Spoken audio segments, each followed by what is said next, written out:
That way people. Yeah, right.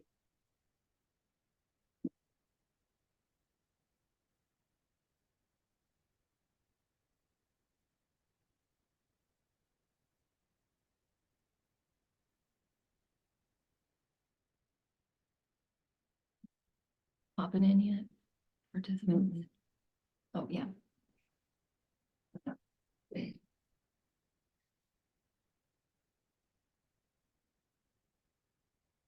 All right, looks like some people have already joined. Thank you. Got about 14 people so far.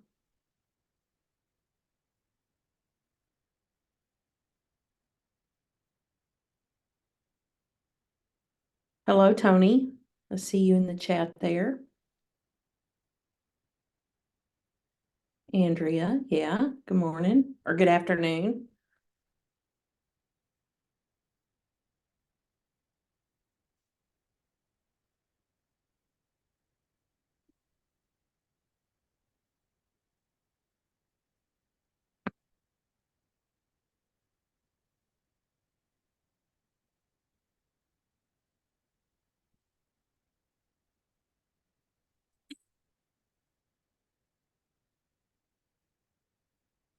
A few more people signing in and saying hello.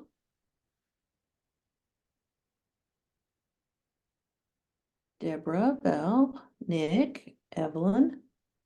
Hello. Willow, thank you for joining us today.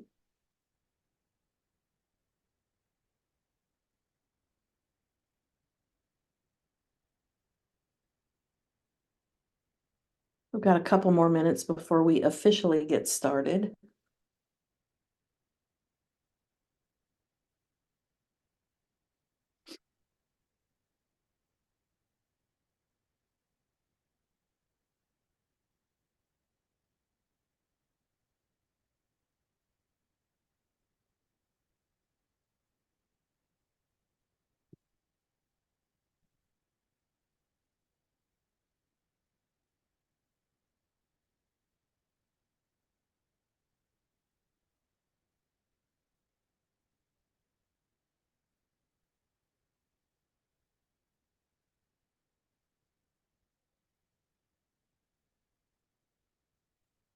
Seeing lots of familiar names in the sign in. That's a good thing. And some people I haven't met yet.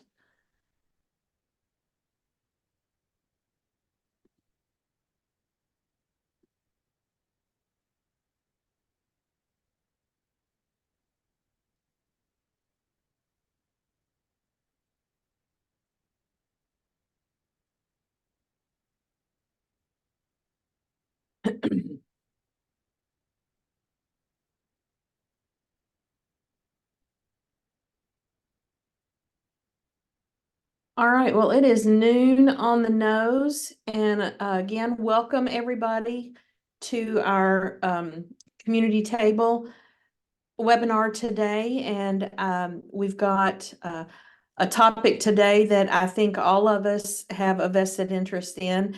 And Art Crosby is with us today and is going to talk to us about what he and his organization are doing and give us some information that we need to better do our jobs.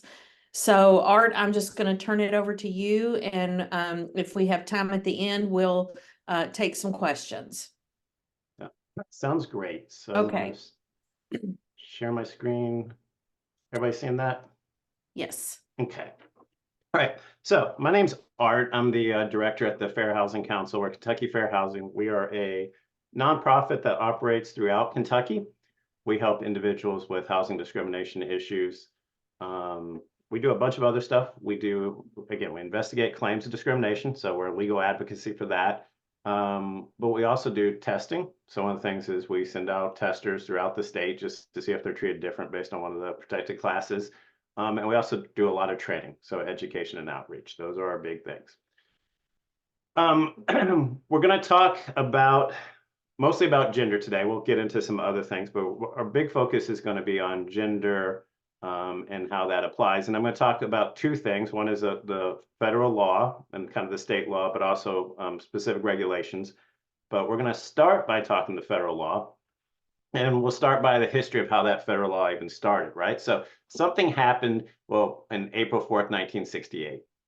Before that, like it was pretty much whatever you wanted to discriminate, you could discriminate in housing. But there was something that happened April 4th. Anybody know? Anybody? Nope. Assassination? Anybody? Anybody know who got assassinated April 4th, 1968? Put it in the chat. Here we go. Yeah, I'm not. There we go. Ashley, JFK. Nope. Yes. MLK. Okay, there we go. Right. No. So we talk assassinations. It's only so many people, right? It's not John Lennon. It's not Lincoln. So April 4th, 1968 was when MLK got assassinated. And they had been trying to pass the Civil Rights Act for a long time. Couldn't get it passed. April 4th, 1968. Within a week, April 11th, 1968 is when the Civil Rights Act was passed. So April's Fair Housing Month because of that. And we talk a lot about what Martin Luther King did while he was alive, but it's interesting to note, you know, with his passing, he was able to get this passed. So that set out the initial protection. So 68, we're looking at race, color, national origin, and religion. Those are the protected categories. 1974, we had gender, 1974, we had gender, right? So that took a little while, right? 6 years, 68, 69, 70, 71, 72, 73, 74, before we got around to adding gender. And in the old days, if a woman wanted to buy a house, what'd she have to bring with her? And put in the chat if you want. What was the thing that a woman needed to bring with her if she, yep, her husband, right? That was, if you go back pre-60s and 50s, 40s, you look through the court records to try to find, you know, who owns what property, you're not going to find too many women. That's just the way it was in the past. 1988, Reagan signs into law to protect disability and familial status. So we'll talk about that some today too, the presence of children, pregnancy, and then some other developments. So that's your federal law. So that covers what is protected federally. Everywhere you go, those are protected. Then some local states and cities protect different things. So in 1999, Louisville added sexual orientation and gender identity. In 2021, Louisville added homelessness, military service, criminal history, and source of income. We can talk about that for a little bit later if we want, but that Section 8 protection under source of income is still protected as of today. Might not be protected in a week or so, but that's a separate issue. Louisville was the first city to adopt the Fairness Ordinance in Kentucky, adopted it in 1999. You had a few other places that started protecting it since then. Lexington in 99, Covington in 2003. Tiny little town of Vico was the first one in 10 years that had passed a Fairness Ordinance. They had a gay mayor, small town, but it got passed. And then you saw a few others start protecting it afterward. Anybody know how many counties in Kentucky where fairness protection? How many counties in Kentucky currently protect sexual orientation and gender identity? One. Nope. More than that. Let's get some guesses here. Oh, that's right, because it is a trick question. So these are the places that have a fairness ordinance. Not every place has a fairness ordinance, but there was a Supreme Court case in 2020. It was Bostock versus Clayton County. And it was a 6-2 court decision, including some of the recent Trump appointees. And it had 3 different cases in it, all kind of combined into one. In one case, it was Clayton County, Georgia, fired Gerald Bostock for conduct unbecoming a county employee shortly after he began participating in a recreational softball league for gay individuals. In another case, Altitude Express fired Donald Zarda days after he mentioned being gay. And the third case was R&G and G&R Harris Funeral Homes fired Amy Stevens, who presented as a male when she was hired, but after she informed her employer that she planned to live and work full-time as a woman was when she was fired. So you had those 3 cases, all came before the court, Supreme Court. And like I said, 6-2 court decision where it said, the court said, Supreme Court, because discrimination on the basis of homosexuality or transgender status requires an employer to intentionally treat individual employees differently because of their sex, an employer who intentionally penalizes an employee for being a homosexual or transgender also violates Title VII, which basically means that all of these were protected under sex. So your gender, remember? So 1974, remember how we added gender to the protections? All of these sexual orientation, gender identity are currently covered under sex, under gender. So they supposedly have been protected since 1974, which does kind of change a lot of dynamics and has people kind of rethinking how we approach different things, which is where our world is. We are very much rethinking how we see gender. It is not at all the kind of world I grew up in. The world my daughter is growing up in is completely different in terms of the ideas about gender. But when we look at fair housing, and this is why this is important for us, fair housing covers almost anything to do with housing.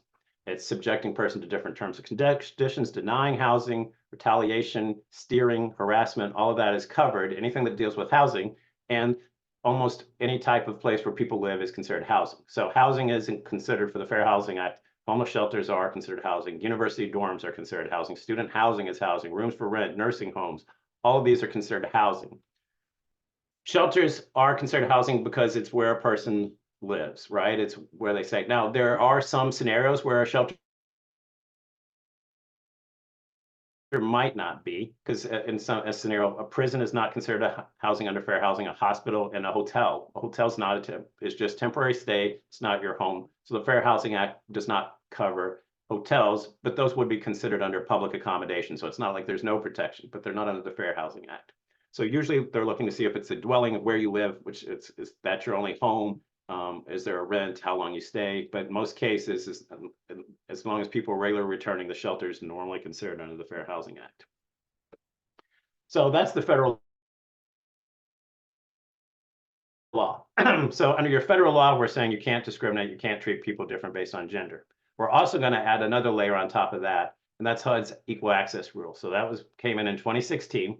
And it applies to shelters that receive money from HUD's Office of Community Planning and Development. So you're looking at home. We'll go through that list.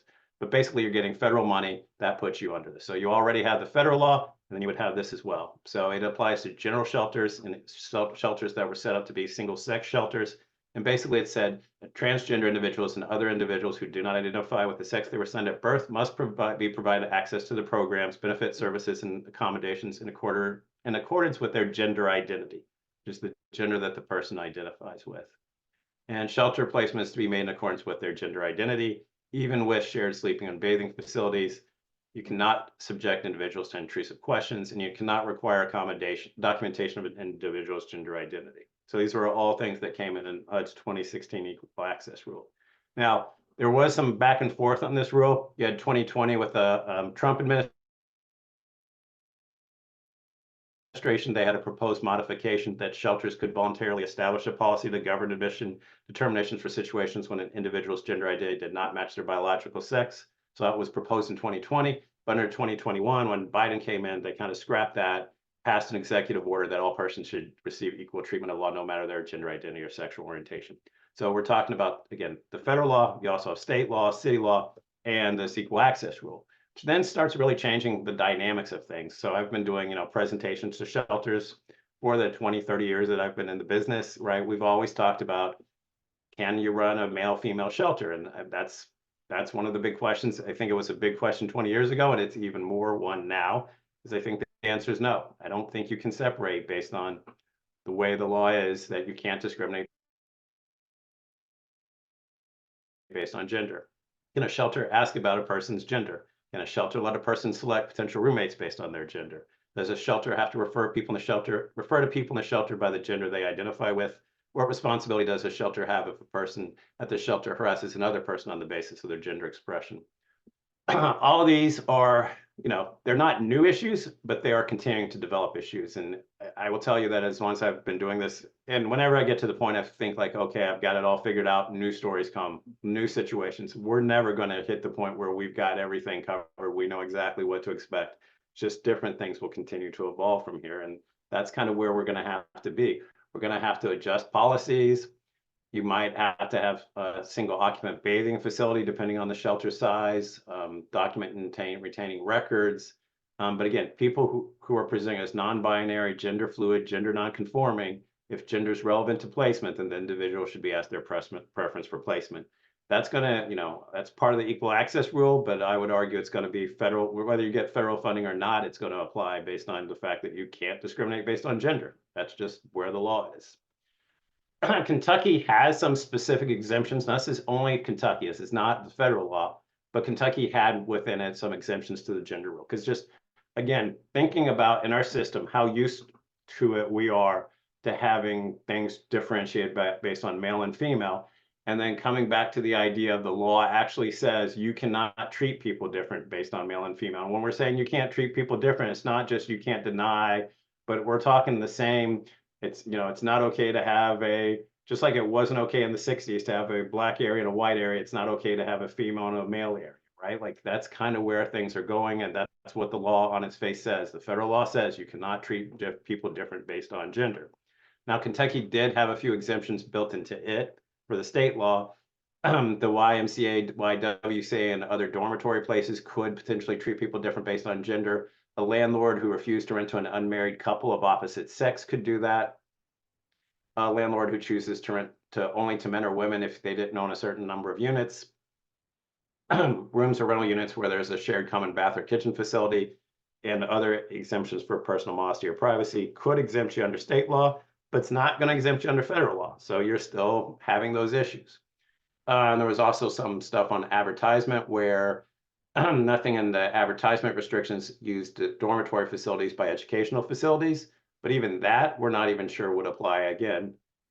And we are starting to see things different in there as well. So Duke University has some single gender floors where all female identifying or male identifying students live on a floor, but they also have gender inclusive housing where individual rooms or suites where the gender of the roommates not taken into consideration.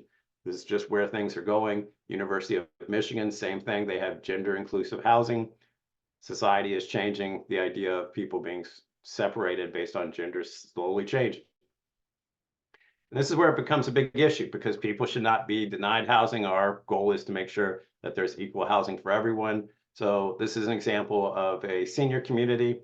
This is in St. Louis. In 2016, there was this couple who went to live at this retirement community in St. Louis that provided independent and assisted living. They refused to allow the lesbian couple to move in because they had a rule against cohabitation. And the only exemption they had for cohabitation was a one man and one woman as marriage is understood in the Bible. That was the only time people could cohabitate. Since this couple did not meet their definition, they were rejected, weren't allowed to live in that retirement community. They sued. And based on that Bostock versus Clayton County case, that Supreme Court case we were talking about, they won in June 2020. So that was illegal discrimination. You can't keep them out because of that. You can't deny access. Housing isn't the same as just selling like t-shirts on the corner where you might be able to have more idea about who you pick and choose. And housing is a necessary thing for humans. So the law requires you to have it open and accessible to everybody. One of the reasons this becomes so important is just because we have seen shelters have had issues with these issues in the past. So there was a 2016 study that they did phone testing by the Center for American Progress. It's carried out over 4 states and 100 phone calls to homeless shelters. And they found 30% were willing to house transgender women with other women. They found 13% house transgender women in isolation or with men. 21% refused to service altogether to transgender women. And 21% couldn't even answer the question. So that would be presenting huge problems there that we just need to be aware of and making sure we're complying with the law as we need to. Some of the issues they found when they did the phone test where they were often referred to the caller using the wrong gender, statements made by staff to discredit their gender identity, staff made statements about requirements for housing based on the tester's genitalia or completed surgery, or staff making comments that other residents would be made to feel uncomfortable or unsafe because of the tester. Again, while those might have some, staff might really be thinking about other residents and their uncomfortableness, but that was also the same thing in the 60s when people felt uncomfortable being around Black people. It's just not going to be a solid excuse to get you out of violating the law. Now, there is a lot of terms here, and the terms continue to evolve. My daughter knows terms well, much more than I do, and I'm not at all just sitting here to be an expert at this. So when we talk about stuff like the difference between sex, your biological sex, your gender, how you perceive yourself, things like assigned male at birth, assigned female at birth, your gender identity, your own internal self sense of your gender expression, how you present that gender to the world, your sexual orientation, which isn't necessarily tied at all to your gender, but what you're seeking in a romantic relationship with others. The idea of being transgender, like a trans male or trans female, or the idea of being cisgendered, which would be a description for me, a person whose gender identity aligns with the sex they were assigned at birth. Somebody who's non-binary, somebody who's agender, somebody who's gender expansive. There's the idea of gender transition, gender dysphoria, all of these things, and so many more that we're not going to get into. And the idea as I do this presentation isn't that when I do it to housing providers, when I do it to shelters, when I do it to anyone, I'm not sitting here and telling anybody that they need to have all these terms memorized, understood, and completely within their vocabulary. That's not the goal. The goal that I need for everybody listening to the message is that when somebody uses a term in front of them, they hear somebody describe themselves as non-binary or agender. What I need housing providers to do is not roll their eyes, not snicker, not just laugh at the question, or not somehow mock it, right? The idea is we should understand there are these terms, there are these ways of people are identifying themselves, and we need to be respectful of that. Can we ask, I got a question in the chat. Can we ask the question, what is your sexual orientation? I'm not necessarily understanding. It would be, I can't say never, but I'm hard pressed to figure out where that would necessarily fit in. Because if the whole goal is to not treat people different based on their sexual orientation, because we know that's illegal, I'm not sure where having that information would help one way or the other. But maybe, is there a certain scenario? Okay, so there is some trouble with the speaking with the volume, so I will try to, could be some internet issues as well. Try to make sure I'm covering everything. Okay, so if HMIS is asking the question, so sometimes we do have demographic stuff, just like we do with race, right? People are keeping track of questions just for the idea of, one is just to keep track to make sure we're serving the people, and we're also trying to have a better idea in our shelter service serving the people that we need to serve, right? Are people being left out of it? So there are times where those questions, HUD will ask us to ask those questions. And we know that there are people who are going to see those as very invasive when we ask them. Same thing with race, same thing with, sexual orientation. I think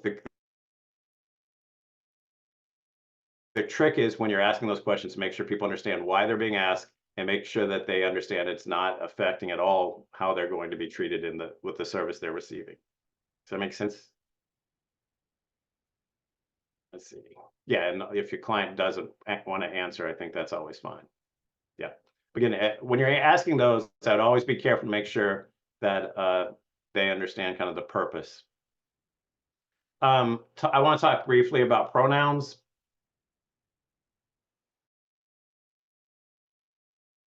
Two, just because that's an issue, and as I do this to the private housing market, I often get a lot of pushback on this.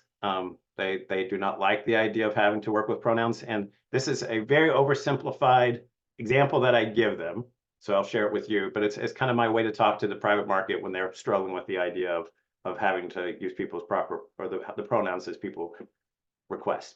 And my example is, again, it's not a perfect example, but it's one of like a old school person who refers to everybody as baby or honey. Okay. If somebody calls everybody sweetie or honey, do we think that's going to be a fair housing violation? What do we think? Landlord calls everybody sweetie or honey. Is that a violation of the law? Could be. I think that's where I am, right? It could be, but it's not. So I think when I take it one step further, somebody calls everybody sweetie or honey, and somebody says, that's making me feel uncomfortable. Can you please stop? Because sometimes this is just instinct. They've been doing it their whole life.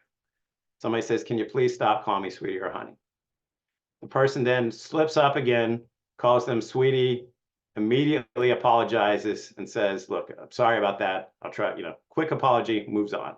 Do we think that person's going to get sued? Or do we think that person's going to get sued? Probably not. That's probably not a violation. That's not going to be a violation. But let's take it another step.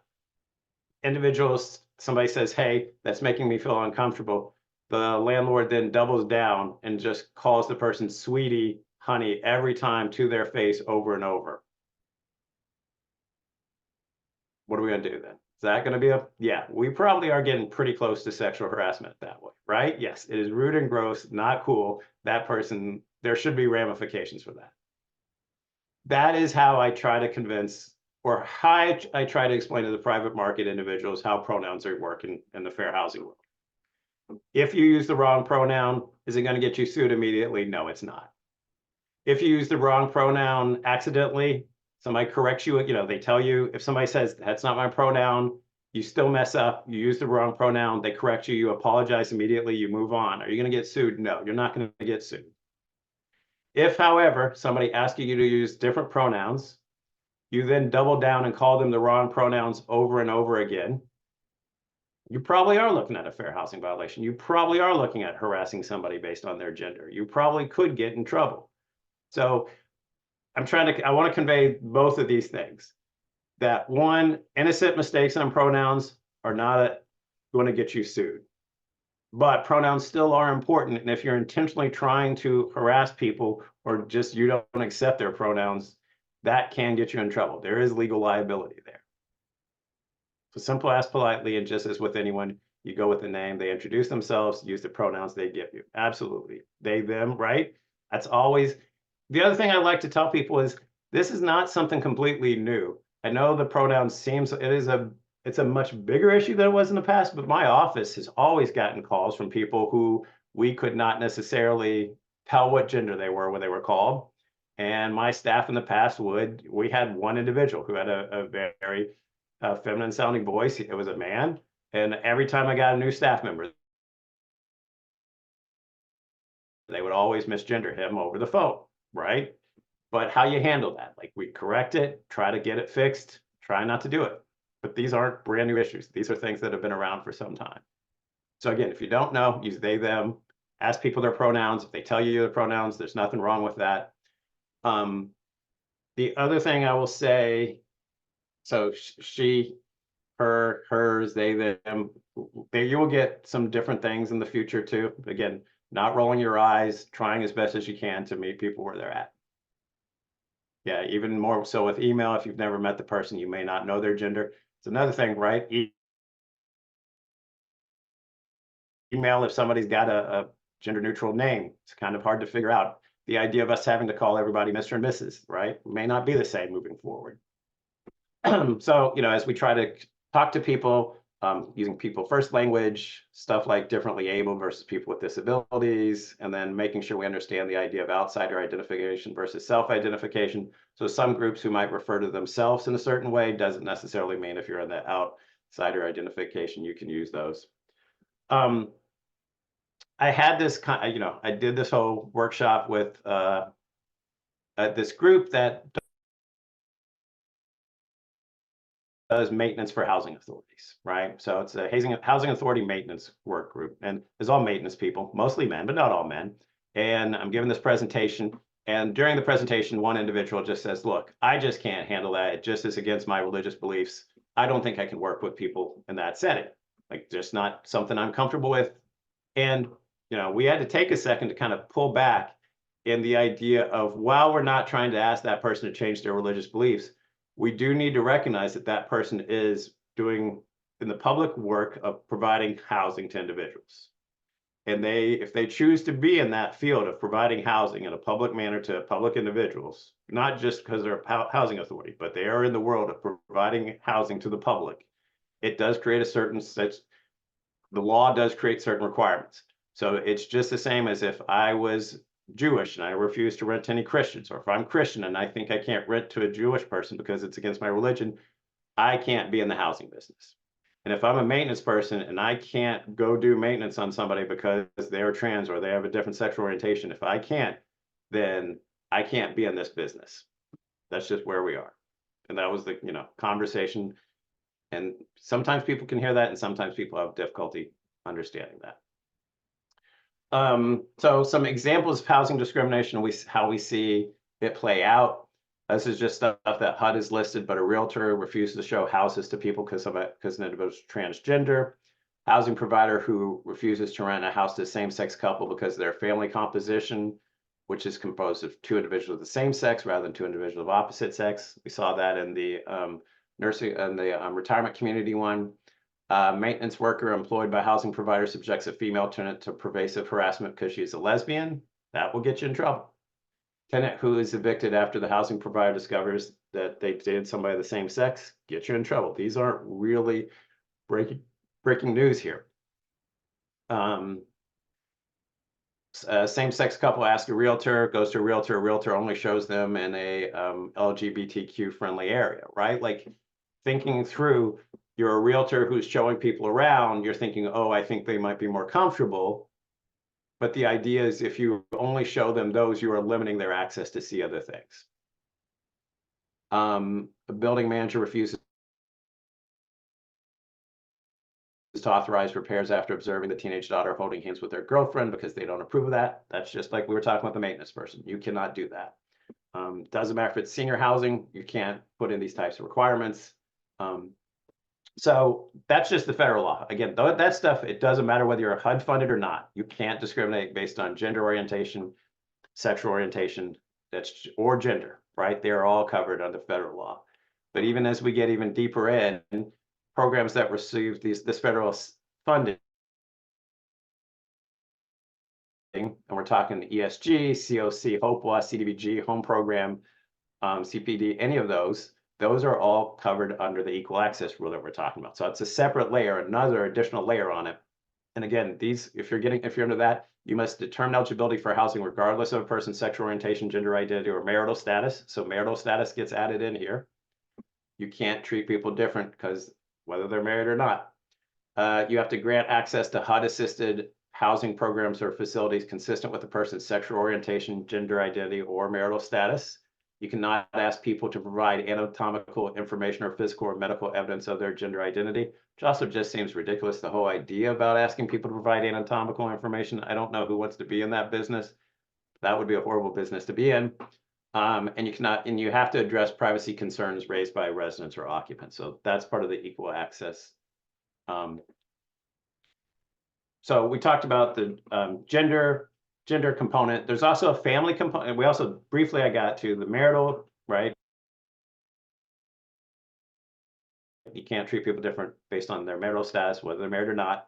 There's also, under the federal law, you can't treat people different based on their familial status because they have children. But the equal access rule also defines family and opens it up very much where there's a broader definition of family than what historically has happened. And the idea of family takes out any thoughts about your marital status, sexual orientation, gender identity. We're removing all of that. Basically, it can be a single person, it can be an elderly person, it can be disabled, nearly disabled, it can be a group of people, family without children, elderly family.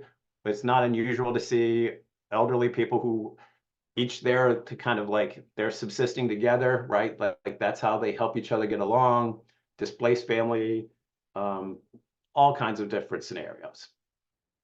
So child who's temporarily away from the home because of placement in foster care, still considered a member of the family. And basically it means that any group of people that present together for assistance and identify themselves as a family, regardless of age, relationship, or other factors, are to be considered a family and must be served together as such. Further, the recipient cannot discriminate against groups of people presenting as a family based on the composition of that family, which includes the age of any family, age of any member's family, disability status of any members of the family, marital status, actual perceived sexual orientation, or gender identity. Sometimes in the past, we'd seen this with a housing provider who has a 2-bedroom. You have mom and dad come in and they have 2 kids. One kid's a boy, one kid's a girl. Housing provider might say, well, I don't feel comfortable having the boy and girl sleeping in the same room. That's not something you can do. You cannot treat them different based on the gender or the fact that they have children. Any questions on that? So again, if 2 adults present together as a family, the subrecipient must serve the 2 adults as a family and may not require proof of marriage, may not limit assistance to couples in a straight relationship. And some of this does change the idea about how we have seen emergency shelter housing in the past. So one of the things that I should bring out. So for most of the discrimination, most of protected classes, there's no such thing really as reverse discrimination, right? Like you can't discriminate based on race, which means I can't refuse to rent to black people, but I also can't refuse to rent to white people. It goes both ways. You can't discriminate based on gender. Can't refuse to rent to men, can't refuse to rent to women. Have to treat everybody the same. There are two categories that are different. Anybody want to guess which ones those are? There are two categories where there's no such thing, right? I'm going to go ahead and jump in here, but it's disability and familial status. So on both of those, you can create a preference. So you can create a preference for housing for individuals with a disability. You can create a preference for housing for families with children. So that is a slight difference on those two. So you could have a shelter that serves specifically those individuals.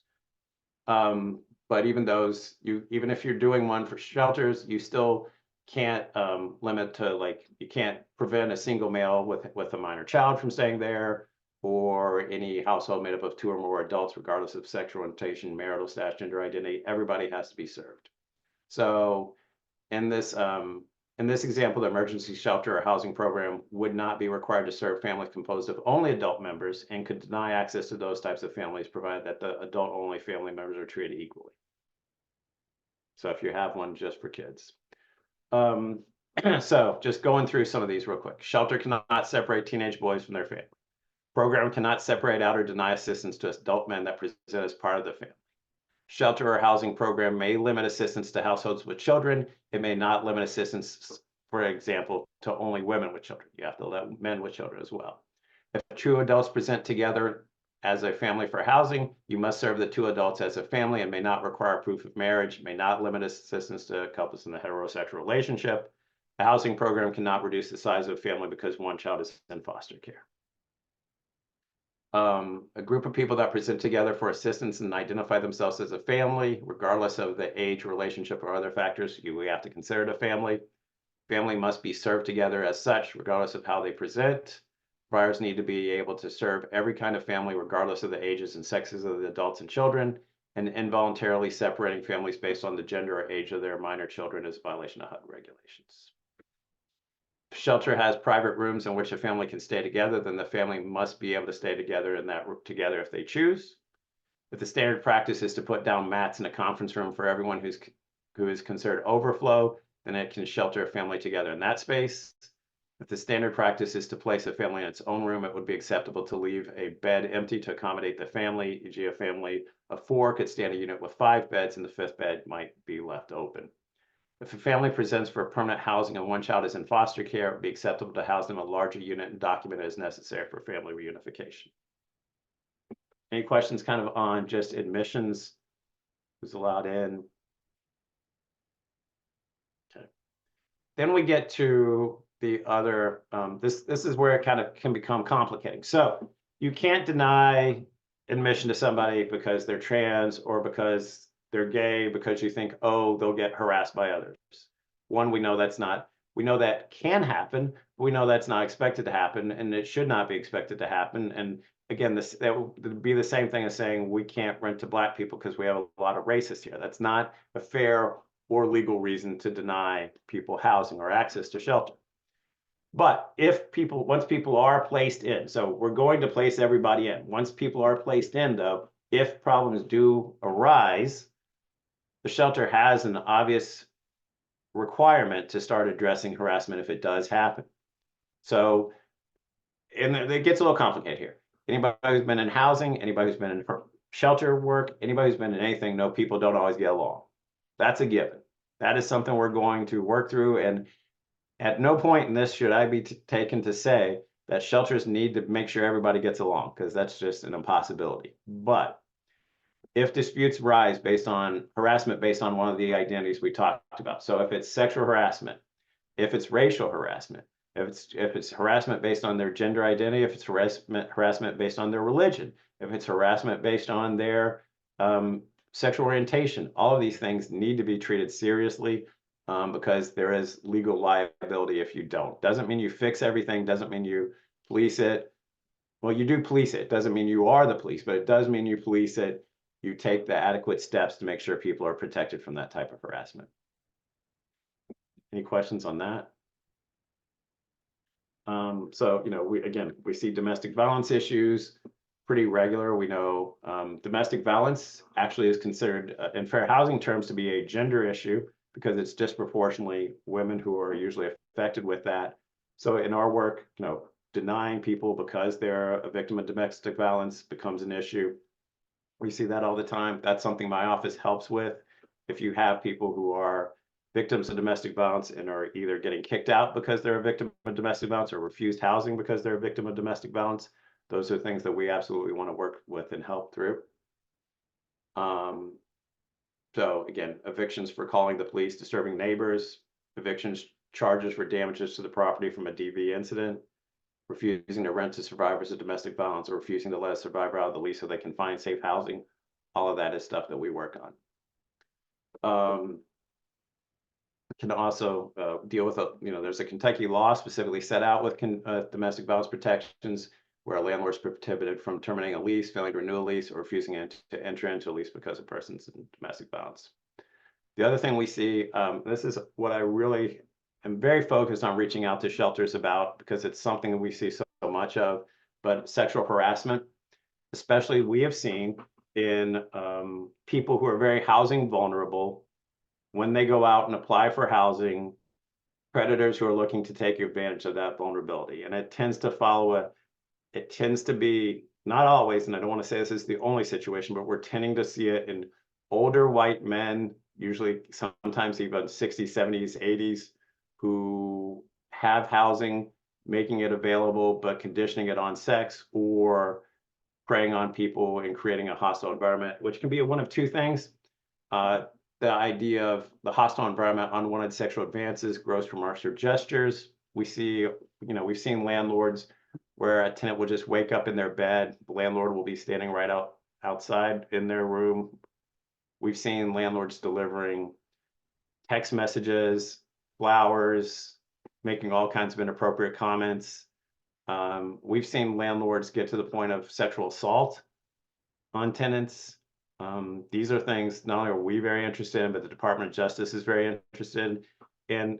Historically, we've seen the situation where I will have tenants call in and they'll spend sometimes 15, 20 minutes telling me about all the different problems they're having with the housing, with with the mold, or the landlord won't fix anything, or they're having trouble with all these other issues. In 20 minutes into the conversation, they might mention, oh yeah, he's also sexually harassing me, because they have just come to the point where they just have expected it and live with it. And it is something very, very much we want to make sure, because the other issue that we have found is that when we find one tenant who's being sexually harassed by a landlord, it usually tends not to be just that one tenant.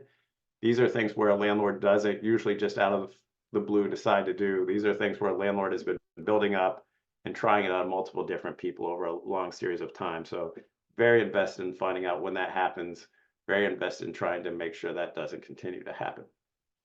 This is one of the cases where we had, this was in Chester Gordon White's Scarver, and often these older men are also usually married, but was harassing and groping and against women from 2012 to 2018. It's a $230,000 settlement against that one, Department of Justice. And then I thought to wrap up, I would talk about the thing I spend almost all of my time, at least once a day, talking about, which is emotional support animals. We can't get enough of emotional support animals. It's a tricky situation, and it's an especially tricky situation in shelters because it does create additional issues that you don't have other places. And I will say, as I do these conversations, I will say these two things both exist at the same time. One, we do have people who are going online, paying $50 and getting a registration and a little, a vest for their animal, and all they did was pay $50. There was no diagnosis. I don't think that counts for anything. Just because you went on the internet and somebody, you paid $50, because the way that system sets up, it's not even set up to potentially reject you. You just pay the $50, they send you the vest essentially.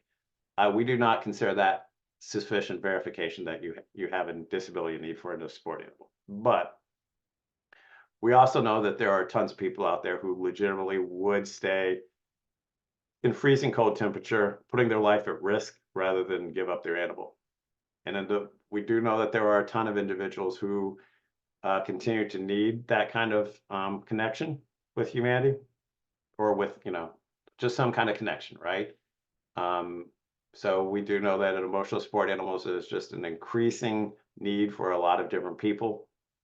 So we do consider that, pretty serious, and individuals who have documented their disability and their need for the emotional support animal, they should be allowed to have that animal in housing. So that includes shelters, it includes university dorms, includes retirement communities. These things should be allowed. Slightly different though. A support animal is something that you might need in your housing, but it's not the same thing as a public accommodation like a service animal. So a service animal has to be specifically trained. Service animal is something you can take, in public, like Target or the mall or the movie theater. Those are, typically you think of like a seeing eye dog. The emotional support animal is just what you need in your home. All right, any questions on that or anything else we've covered? Can a landlord require the documentation? Absolutely, a landlord can. So here's the way this documentation works for disability. If I'm in a wheelchair and I'm coming and asking for a ground floor unit, that landlord really doesn't need to see anything else from me, right? It's a visible disability, and the landlord can quickly associate why I'm requesting the accommodation that I'm requesting. If, however, if I need a seeing eye dog, I don't really think, if that landlord can see that I'm blind and that I need that dog, I think that should be it. But most emotional support animals are dealing with invisible disabilities that you wouldn't necessarily be able to see. So in those situations, absolutely, a landlord would be able to require proof that the person is disabled and needs the animal because of the disability. What else we got? Art, I have a couple of questions. Sure. Going back to the equal access, and you talked about a child that might be in foster care. What about if somebody else has custody of the child, legal custody, and our client is working on trying to get custody back themselves or joint custody? Can they request a 2-bedroom unit? So I think that would not fall under the equal access rule. Okay. I think, like, if you I'm not saying you couldn't decide to do that, right? Like if a housing provider chose to make an accommodation for that, I think they'd be allowed to, but it does not, I don't think, since that individual is not currently in their custody and not currently living there, it's not a foster care situation. I don't think it's considered part of the current family. Okay, thank you. And my other question is about the domestic violence situations. If somebody needs help with lease bifurcation when they're in a DV situation, is that something you can help them with? Yep, we do that all the time. Okay, thank you. Technically, in our first thing on that, it's not 100% essential, but mostly essential that they have a protective order. Protective order makes it much easier to do those types of things. And so that's usually the first thing that we'll ask is just, have you gotten a protective order That's yet? good to know. Thank you.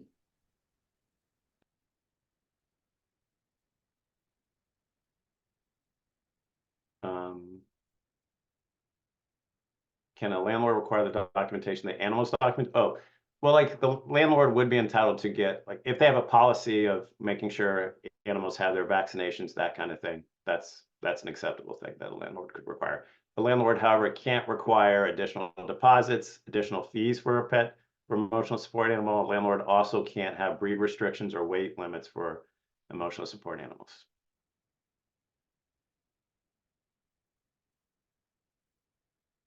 Right. Anything else?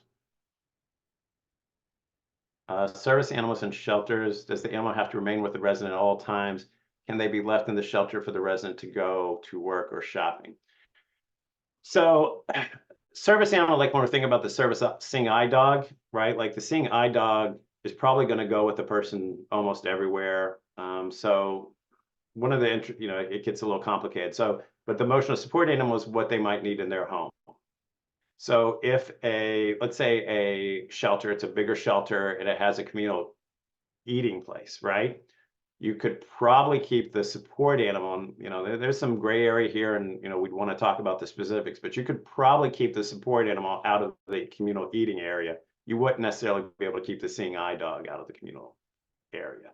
The person who has a support animal would not necessarily and would probably not be taking that animal to work. Person with a service animal probably is taking their animal to work.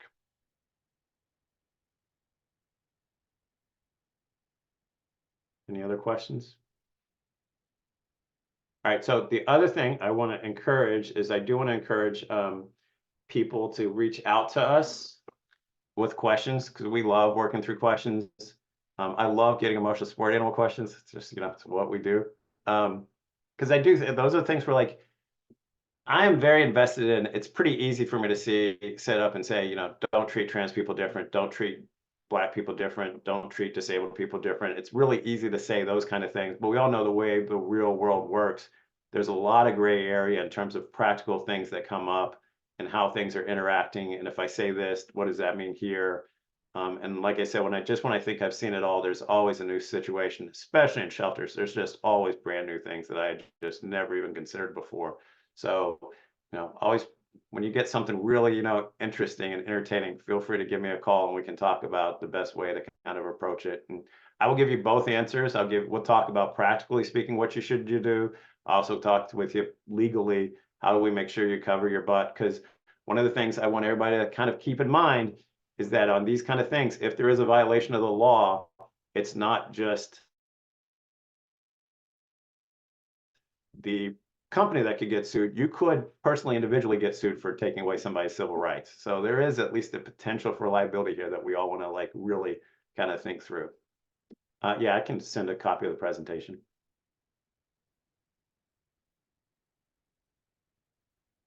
Yeah. Anything else? Any other questions or comments? We've covered a lot in a short amount of time.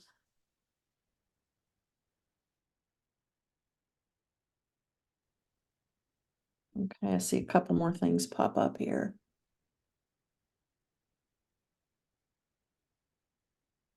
See, Candace has a question, but they did not finish the question. Yeah. Candace, do you want to finish your question?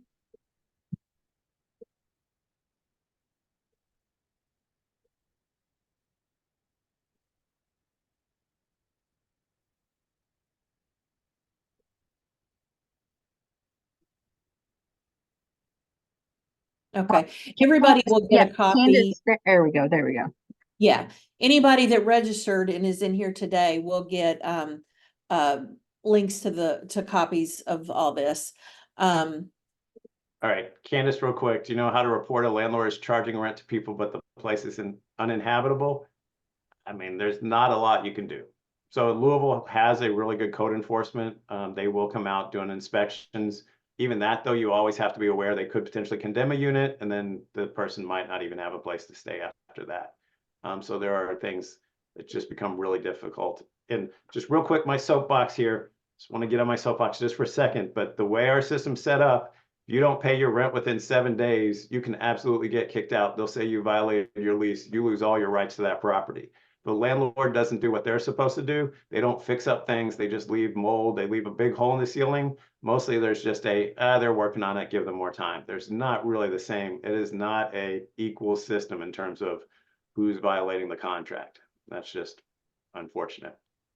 But if that landlord is getting Section 8 dollars or permanent supportive housing dollars, some pressure can be put on them. Yep. Same thing with calling code.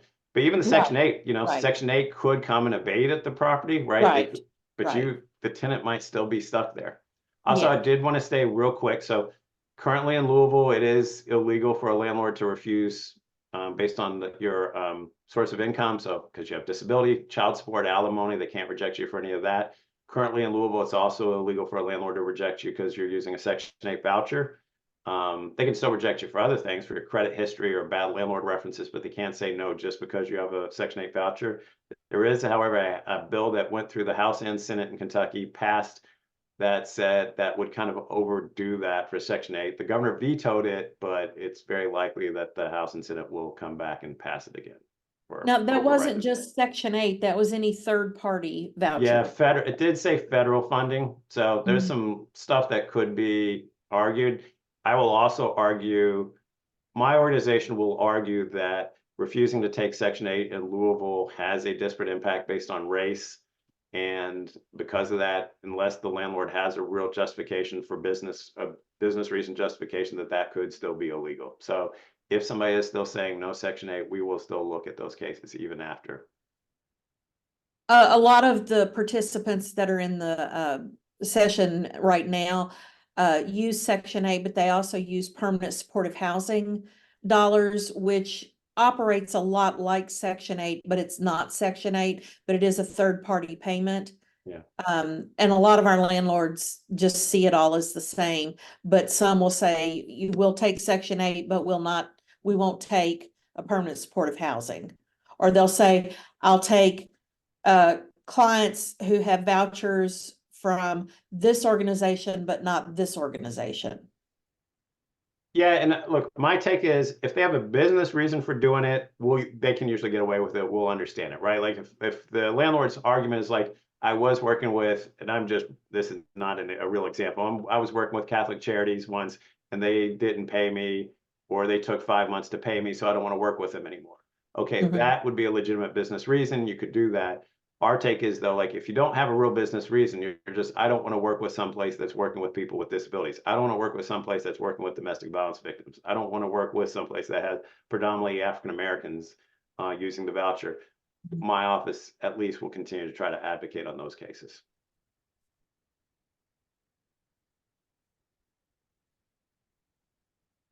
What other questions or comments? We've still got a little bit of time left.